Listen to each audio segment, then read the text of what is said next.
Misteri identitas dua kerangka manusia yang ditemukan di gedung kosong di kawasan Kuitang, Jakarta Pusat akan segera terungkap. Polda Metro Jaya segera mengumumkan hasil tes DNA Jumat pekan ini.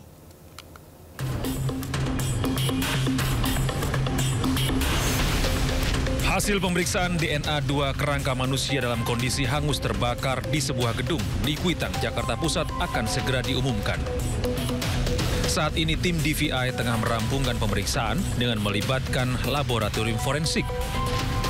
Bagian kerangka seperti struktur gigi dan tulang akan dicocokkan dengan pihak yang melaporkan kehilangan anggota keluarga mereka sebagai pembanding.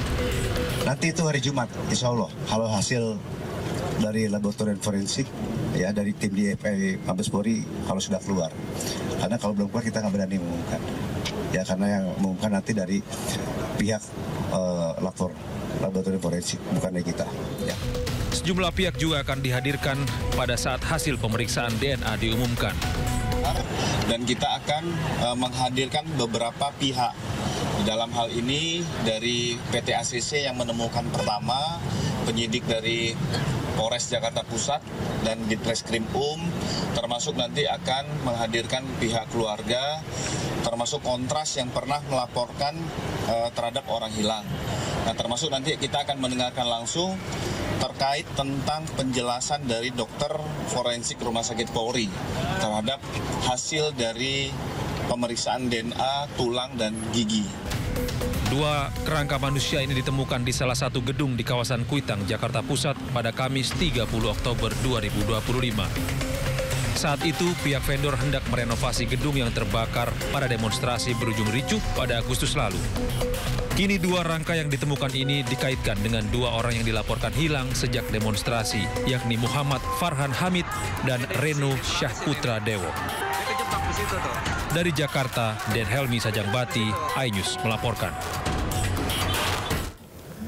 Berikutnya pemirsa, petugas BNN menggerebek sarang narkoba di Kampung Bahari, Tanjung Priuk. Namun penggerebekan diwarnai kericuhan karena warga melakukan perlawanan dengan melempar batu dan petasan.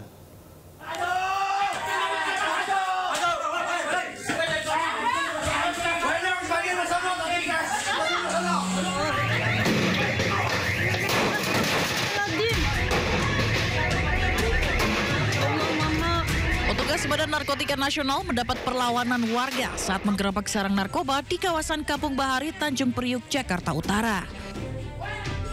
Petugas menggerebek beberapa rumah yang dijadikan tempat sarang narkoba di kawasan ini. Dalam penggerebekan ini, petugas mengamankan sejumlah orang terkait penyalahgunaan narkoba serta barang bukti beberapa bungkus narkoba jenis ganja dan sabu.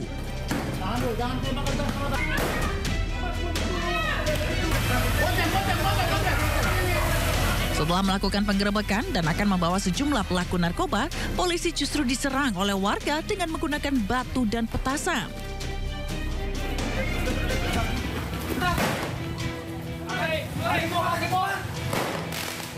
Polisi sempat membalas dengan menembakkan gas air mata ke arah warga, namun akhirnya memilih mundur dan menyelamatkan pelaku yang sudah ditangkap. Dalam penggerebekan, polisi mengamankan belasan orang beserta barang bukti narkoba jenis sabu, ekstasi, ganja, serta uang tunai hasil transaksi narkoba. Para pengedar yang diamankan terdiri dari dua sindikat, yaitu sindikat kos-kosan dan tenda di pinggir rel kereta. Beberapa pengedar yang ditangkap terdapat residivis dengan vonis hukuman 5 tahun penjara. Sejauh ini ada beberapa orang yang kami amankan. Kalau mereka itu dalam masa pengembangan saat ini, kita akan kembangkan apakah klasifikasi orang ini sebagai pengguna atau sebagai bandar. Intinya, kami bersama-sama Polri melakukan penindakan terhadap kegiatan yang dilakukan di daerah Kampung Bahari. Oke, barang bukti berapa total? Kita lagi identifikasi dan klasifikasikan barang bukti yang ada di TKP dan barang bukti yang ada pada bandar. Kalau kita lihat dari hasil interogasi beberapa tersangka dan saksi yang ada, jadi modusnya itu mereka tuh setiap orang yang hadir ke sana diajak untuk masuk ke dalam. Penggerebekan ini merupakan bagian dari target operasi Badan Narkotika Nasional atas adanya informasi penyalahgunaan narkotika yang dilakoni oleh dua sindikat di Kampung Bahari, Tanjung Priuk, Jakarta Utara. BNN kini tengah memburu bandar besar penyalur narkoba di Jakarta.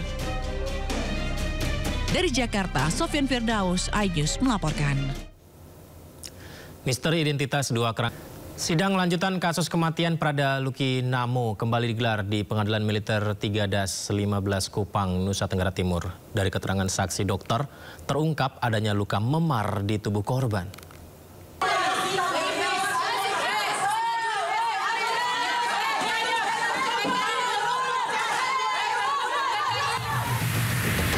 Sidang lanjutan kasus kematian Prada Luki Namo kembali digelar di Pengadilan Militer 3-15 Kupang, Nusa Tenggara Timur. 17 terdakwa kembali dihadirkan dalam sidang lanjutan. Sidang dengan agenda pemeriksaan saksi ini menghadirkan 7 saksi, terdiri dari 2 dokter RSUD Air Ramo yang memberikan keterangan secara daring, 4 prajurit Batalion TP 834 Wakangamere, serta ibu angkat Prada Luki Namo yang hadir langsung di ruang persidangan. Kelima orang saksi ini hadir di persidangan, sementara 2 orang saksi, yaitu atas nama Dr. Dinda Bibiana Ungga selaku dokter umum RSUD Air Remo dan Dr. Gede Rastu Adi Mahata SPB, dokter spesialis RSUD Air Remo, diperiksa secara elektronik, dalam hal ini secara Zoom. Dengan demikian, dari 12 saksi yang ada di berkas, telah diperiksa sebanyak 11 saksi. Dari keterangan dokter, terungkap adanya luka memar pada tubuh korban yang diduga disebabkan hantaman benda tumpul serta kondisi hemoglobin rendah. Suasana persidangan sempat menegang ketika majelis hakim menskor sidang untuk istirahat siang. Keluarga korban yang tidak menerima sikap para terdakwa langsung berteriak histeris di dalam ruang sidang. Sidang dijadwalkan akan kembali dilanjutkan pekan depan untuk mendengarkan keterangan saksi selanjutnya. Dari Kupang, Nusa Tenggara Timur, Eman Suni, iNews melaporkan. Kita ke kasus yang lain, pemirsa. Dokter cabul yang memperkosa pasien dan keluarga pasien di Rumah Sakit Hasan Sadikin Bandung divonis 11 tahun penjara. Dokter Priguna Anugrah Pratama terbukti mencabuli 3 korbannya usai membius korban. Bukan pidana pada terdakwa, oleh karena itu dengan pidana penjara selama 11 tahun.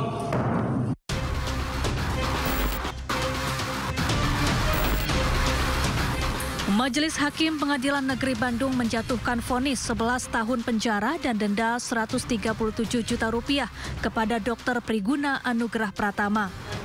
Hakim menilai Dokter Priguna terbukti melakukan tindakan asusila kepada pasien dan keluarga pasien di Rumah Sakit Hasan Sadikin Bandung. Hakim menyebut terdakwa menggunakan obat bius untuk melampiaskan nafsu bejatnya kepada 3 korbannya. Menanggapi vonis hakim, kuasa hukum terdakwa menyatakan akan fikir-fikir untuk mempertimbangkan langkah hukum selanjutnya. Di persidangan terkait masalah klien kami atau atas nama Priguna Anugrah Pratama, atas pertimbangan yang telah dipertimbangkan oleh majelis hakim, yaitu diputus 11 tahun dan dinyatakan secara sah dan meyakinkan melanggar pasal 6C, pasal 15 ayat 1 BIJ dan pasal 16 ayat 1 gitu. Maka terkait masalah putusan tersebut kita menyatakan untuk pikir-pikir dan kita juga diberi waktu selama 7 hari. Sebelumnya, jaksa menuntut Dokter Priguna dengan hukuman yang sama, yakni 11 tahun penjara. Adapun kasus dokter cabul ini menuai sorotan publik setelah terungkap pada Maret 2025 lalu. Terdakwa yang merupakan mahasiswa program pendidikan dokter spesialis anestesi diketahui mencabuli pasien dan keluarga pasien. Dari Bandung, Jawa Barat, Yanuar Candika, iNews melaporkan. Wakil Presiden Republik Indonesia ke-10 dan 12 Yusuf Kala geram setelah aset lahan miliknya seluas 16 hektar di Kota Makassar, Sulawesi Selatan ternyata dikuasai mafia tanah. Yusuf Kala mengklaim tanah itu telah dibeli secara sah sejak 35 tahun yang lalu. Ini ada manis yang merah, hijau. Oh iya. Bagaimana? Wakil Presiden Republik Indonesia ke-10 dan 12, Yusuf Kala, mendatangi aset lahan miliknya seluas 16 hektar di Jalan Metro Tanjung Bunga, Tamalate, Kota Makassar, Sulawesi Selatan. Lahan tersebut tengah menjadi sengketa. JK mengklaim tanah tersebut sudah dibeli secara sah sejak 35 tahun lalu. Namun, kini ada yang mencoba mengambil alih dengan memanfaatkan celah hukum serta memanipulasi dokumen untuk menggandakan kepemilikan tanah.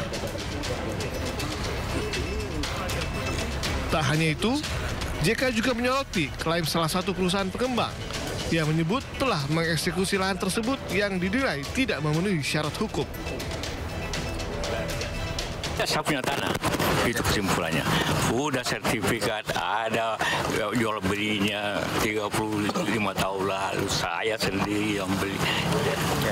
Dan tidak ada yang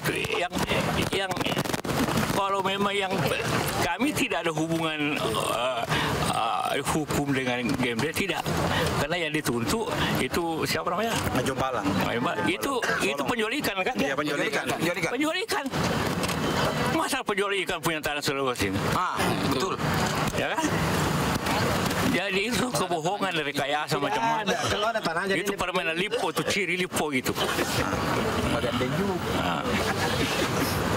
Jadi jangan main di sini di Makassar. JK menilai bila perusahaan besar seperti PT Haji Kala miliknya saja bisa jadi korban mafia tanah, maka warga biasa akan jauh rentan menjadi korban. JK menyatakan siap menempuh seluruh proses hukum untuk membuktikan kepemilikan lahan tersebut adalah sah miliknya. Dari Makassar, Sulawesi Selatan, Yol Yusfin, iNews melaporkan. Kita ke informasi berikutnya, pemirsa. Saldo rekening SPPG penyedia makan bergizi gratis di Bandung Barat, Jawa Barat senilai 1 miliar rupiah. Raib, pemirsa.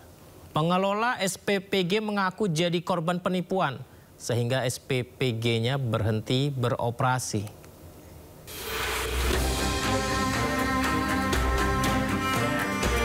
Satuan Pelayanan Pemenuhan Gizi di Desa Pangauban, Kecamatan Batu Jajar, Bandung Barat, Jawa Barat, kehilangan saldo di rekening mereka senilai 1 miliar rupiah.